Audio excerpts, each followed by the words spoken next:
Hello, Bashar and Daryl. My name is Medina. So my question is, I'm really curious what happens to children during this transformation. How are they handling this? Um, what's happening during this shifting to this fifth dimensional Earth? Are they automatically shifting, or do they need to also work on themselves to get into higher frequency? Are they naturally in high frequency? I have two boys, 12 and 8, and I would love for us to be on the same frequency, and I always think about it. Even though I work on myself, my husband works on himself, and we try to help them as well, but they are kids. So please let me know everything is okay. Thank you. Everything is okay. That's really all you need to focus on. Everyone has their own path. You will always all be together at some point, whether it's physically or not. You're going to a fourth density Earth. Fifth density is non-physical. You're tapping into fifth density energy to imbue it in your third density body so that you can experience a fourth density physical reality. Kids are very intuitive. They're very still connected more than a lot of adults to the idea of spirit. But of course, it's all about what path they have chosen, what themes they are exploring, and what they're picking up from the adults in their society as to how they are capable or not of dealing with what they face in life.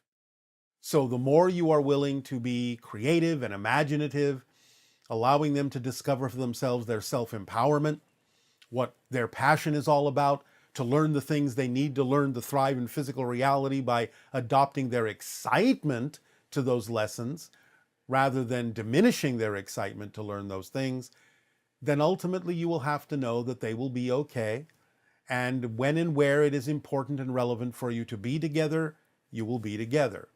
So we would simply suggest that you don't worry about it, because that's a negative vibration that will actually cause things to take longer for you to experience the idea of the connection between all of you and your family. But you will always be members of a soul family, no matter how or where or when you experience that. So ultimately, everything is okay. Start relaxing into the flow of the way things unfold. Do not worry negatively so much about where they're going to wind up. They are infinite and indestructible spirits, just like you are, even though they may present themselves as physical children right now. So you have to see them for the spirits that they are and the journeys that they chose to experience for their own soul's growth.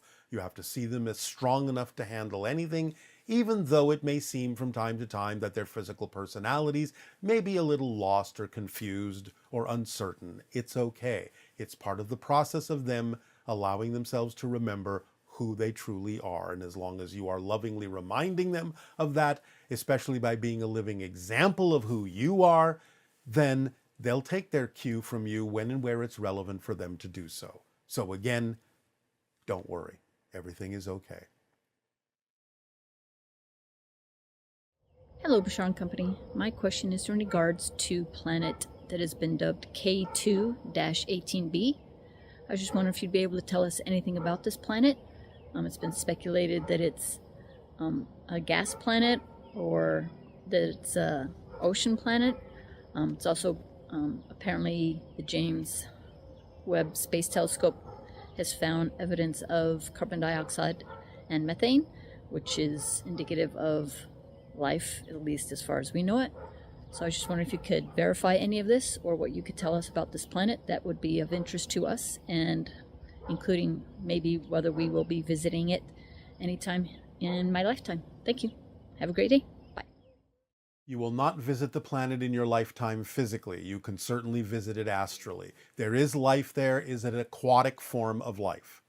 Eventually you will realize that, but not for many years. Hello, dear Bashar. Good day. My question, can you hear me? Yes. My question today is about the Tucson, Arizona portals. Some friends took me we hiked to a portal. It was a very large saguaro cactus.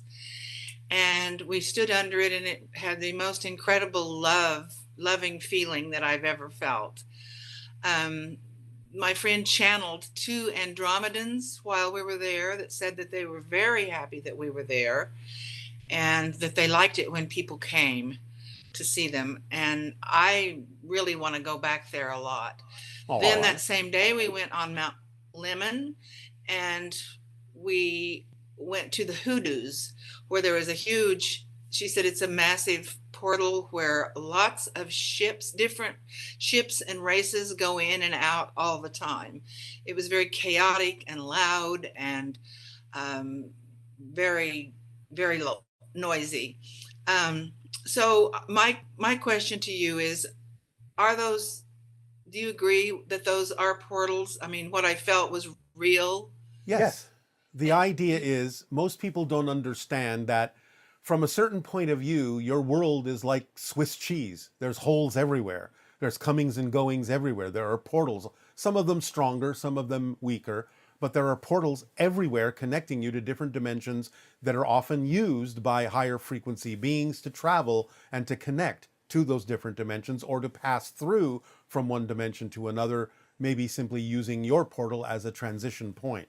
So your world is very much like full of holes. Oh, that's wonderful.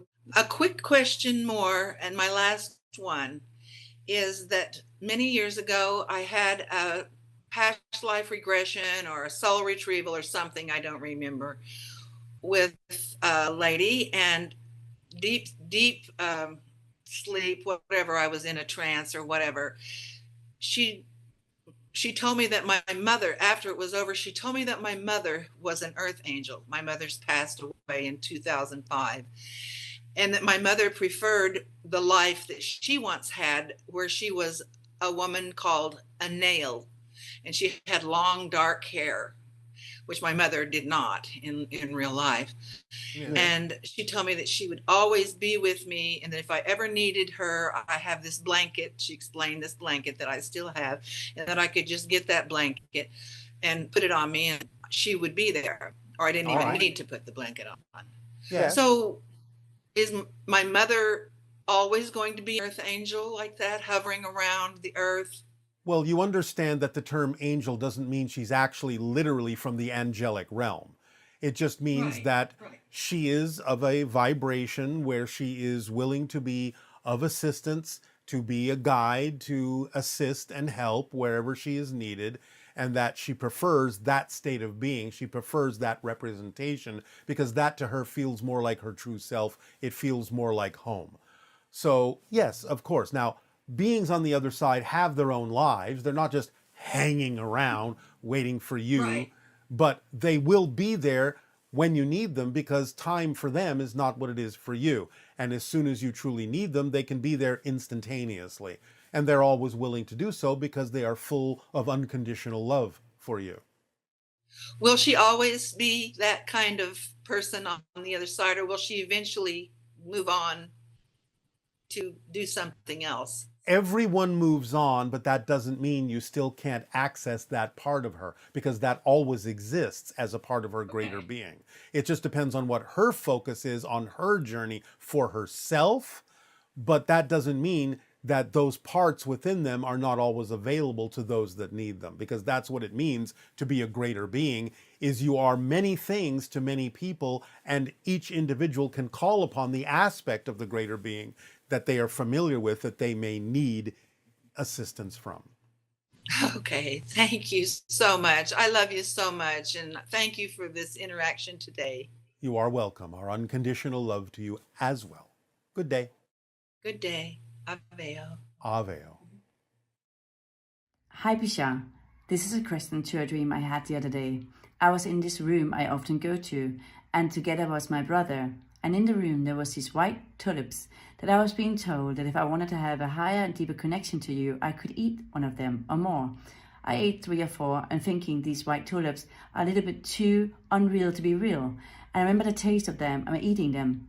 You were very present in the room the whole time. There was also a woman there observing the action of my brother and me, and she asked me why we did so. And I asked and explained to her. And then she said, if you really want to have this connection, I have the real one. And she gave me one flower. And I observed it. And the flower head of the white tulips, I could see all the pattern, like if I saw it under a microscope, holding it in my hands. Those white fluorescent colors going through the pattern of the flower. I ate it. It was very different taste. And I want to ask you, do you have any connection to the white tulips? And what would this dream mean to you? Thank you. This is, in some sense, what we just talked about in terms of the symbol of a white flower, meaning that it is a permission slip symbolically presented in the form of a flower, energetically speaking, that allows you to open up to higher frequencies of consciousness, to open up to the light, the higher light. So it is a kind of energetic astral tool that is presented in a way that you understand as a life form, the flower, that allows, when you absorb it, things to open up within your consciousness as a flower opens to the light, but the different flavors represent opening up to different things, different energies, different frequencies, different realities. So that's basically what it represents as an astral experience that you had using those symbols that are representative of different forms of life on our planet and other planets and other dimensions, such as flowers, but they have that symbolic, energetic meaning as a permission slip. And therefore, ingesting them in the way that you did as an astral being allows your energy to open up to higher light, to experience more connections to more dimensions of reality.